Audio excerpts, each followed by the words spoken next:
बसपा ने किया चुनाव में अकेले लड़ने का फैसला। मायावती का बड़ा एक्शन, 2027 में बसपा अकेली चुनाव लड़ेगी। उत्तर प्रदेश की सियासत में एक बार फिर बड़ा मोड़ आ गया है जब मायावती ने साफ शब्दों में ऐलान कर दिया है कि उनकी पार्टी बहुजन समाज पार्टी 2027 का विधानसभा चुनाव किसी गठबंधन के बिना यानी कि अपने दम पर लड़ेगी। इस घोषणा ने प्रदेश की राजनीति में नई हलचल पैदा कर दी है और यही सवाल खड़ा कर दिया है कि क्या ये फैसला बसपा की वापसी का मास्टर स्ट्रोक साबित होगा या फिर सियासी जोखिम होगा। नमस्कार, आगाज टाइम्स देख रहे हैं आप, मैं हूं आपके साथ पलक शर्मा। बहुजन समाज पार्टी ने ये ऐलान कर दिया है कि वह इस बार 2027 का विधानसभा चुनाव अकेले लड़ेगी। उत्तर प्रदेश की राजनीति में जब जब बहुजन समाज पार्टी की बात होती है, एक नाम सबसे पहले सामने आता है, मायावती। 4 बार प्रदेश की मुख्यमंत्री रह चुकी मायावती ने ऐसे समय में सोलो फाइट का ऐलान किया है जब प्रदेश की सियासत मुख्य रूप से भाजपा सपा के बीच सिमटती नजर आती है।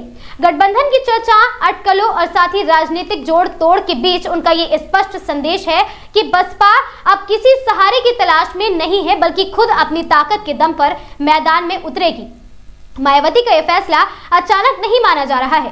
पिछले कुछ चुनावों के अनुभवों ने बीएसपी को सिखा दिया है कि गठबंधन की राजनीति हमेशा फायदे का सौदा नहीं होती है। 2019 के लोकसभा चुनाव में सपा के साथ गठबंधन हो या अन्य मौकों पर क्षेत्रीय समीकरण, बीएसपी को उम्मीद के मुताबिक राजनीतिक लाभ नहीं मिला है। इसके बाद पार्टी का वोट प्रतिशत और संगठनात्मक मजबूती दोनों ही चुनौती के दौर से गुजरी है।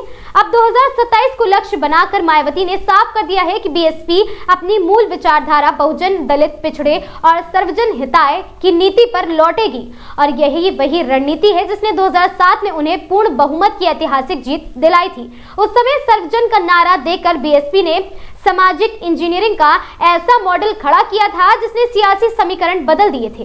राजनीतिक विश्लेषकों का मानना है अकेले चुनाव लड़ने का फैसला दोहरे मकसद से लिया गया है। पहला, कार्यकर्ताओं में यह संदेश देना कि पार्टी आत्मनिर्भर है और उसे किसी बैसाखी की जरूरत नहीं है, और दूसरा, कोर वोट बैंक को फिर से एकजुट करना। पिछले कुछ वर्षों में दलित वोट तो एक हिस्सा भाजपा की ओर शिफ्ट हुआ था, कुछ वर्ग सपा की ओर भी झुके थे।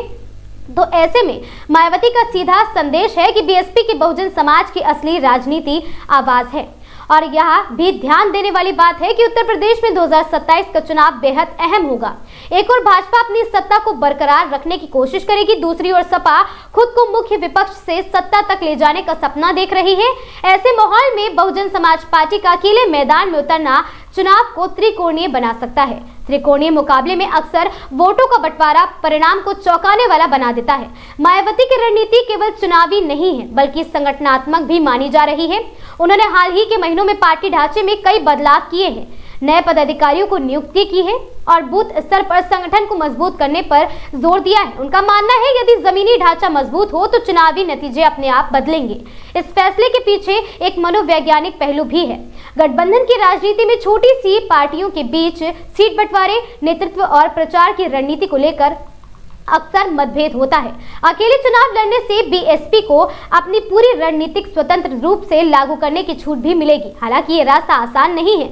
2012 के बाद से बीएसपी को सत्ता नहीं मिली है और 2022 के विधानसभा चुनाव में पार्टी का प्रदर्शन उम्मीद से काफी कम रहा है। ऐसे में विपक्ष दल इसे राजनीतिक जोखिम बता रहा है, लेकिन मायावती का अंदाज हमेशा से अलग रहा है। वह कम बोलती है लेकिन जब रणनीतिक बनाती हैं तो उसे अंत तक निभाती भी हैं। फिलहाल इतना तो तय है कि मायावती ने 2027 की चुनावी जंग को दिलचस्प बना दिया है। उनका अकेले दम पर लड़ने का ऐलान न केवल राजनीतिक दलों के लिए एक चुनौती है बल्कि उत्तर प्रदेश की जनता के लिए भी एक नया विकल्प पेश करता है। अब नजरें इस बात पर टिकी है कि क्या ये फैसला बीएसपी की खोई हुई जमीन वापस दिला पाएगा या फिर सियासी रणभूमि में एक और कड़ा इम्तिहान साबित होगा। उत्तर प्रदेश की राजनीति में अगला अध्याय बेहद रोमांचक होने वाला है और इस बार मायावती ने यह साफ कर दिया है कि वह यह लड़ाई किसी के साथ नहीं बल्कि अपने दम पर अकेले लड़ेंगी।